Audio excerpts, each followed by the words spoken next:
This is a picture of your president and my president. This is a very interesting picture. You see President Bush, he has his hand on my president.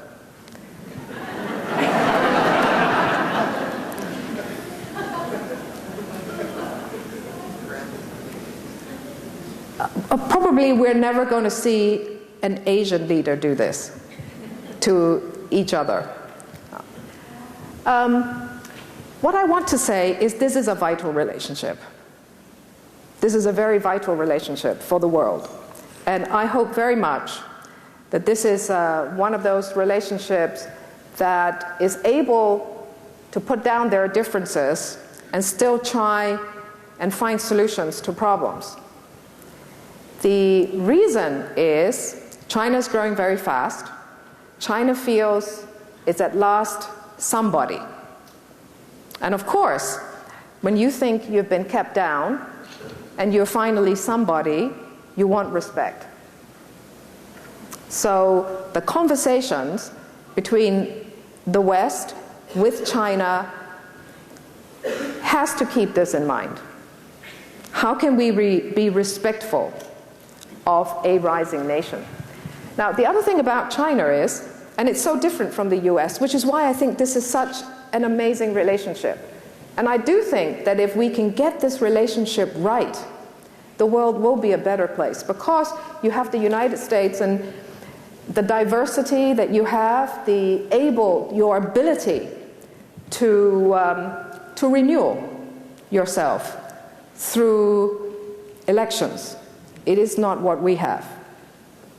We have an authoritarian system. We have a Leninist structure.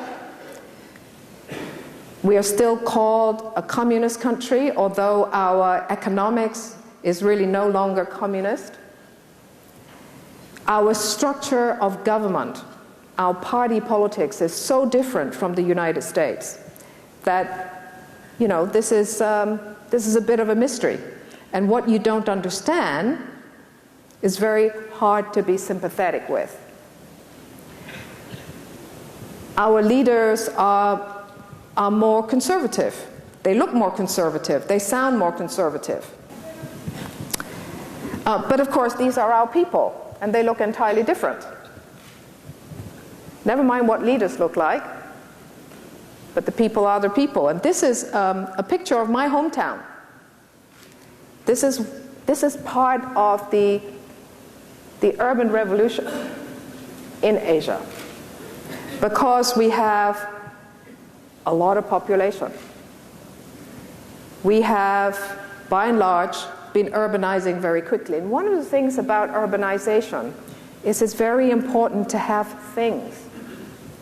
Urbanization has come with consumption, a consumption level that is closer to yours. So if we can go back to what we talked about earlier on, how can we sustain this level of consumption if everybody started to consume in this way? This is what happens on New Year Day. We go to our temples. We pray. I'm sure our prayers are not very different from yours. They may look very different.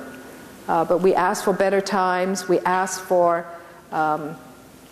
understanding. We ask for good fortune. We ask for bad times to go away more quickly. So we know that despite our politics, right, despite ideologies, orthodoxies, and so on, there are certain things that are very common amongst all of us. And we are trying to reach into those qualities to have those vital conversations in the world that we need to have. So that's why I wanted to show you this picture. We're not that different in terms of our hopes and fears. But our history, our assumptions about ourselves and others very often hold us back from each other. A lot of Asian countries, the big countries, are still very rural. We still have many millions of people doing farming. So when we talk about development for them, this has always been a struggle. Does it mean that we take them off the land, which is what happened in developed countries, because people needed fewer workers on farms? What are the decisions our leaders need to make? I mean, it's hard to fathom. Chinese demographers expect that in about 25 years, instead of having an overwhelming rural population, we're going to switch and have much more of an urban population. What will that mean to our politics? What will that mean to our expectations? It's hard to fathom.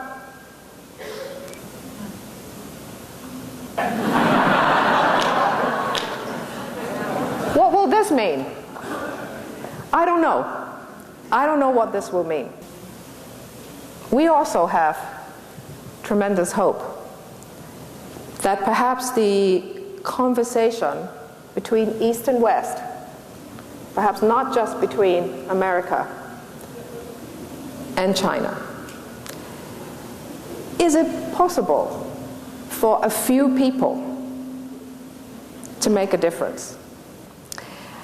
Is it possible to envisage that we can have our leaders deal with each other, because they represent us, they represent our nations? Is there any mechanism where we can get our leaders to be open-minded enough to think about their dialogue when they're meeting, to have some kind of facilitation so that they can be more effective? And I guess sometimes you have leaders have private chats. Those are probably some of the most useful, because they have a chance to meet each other as human beings. When we look at organizations like the United Nations, I mean, you know, this is what we were brought up as we were growing up to see. You see a big round table, you see all the nations sitting around a table, and they're there banging the table, essentially. They do repeat, or scripted messages. There's really no conversation.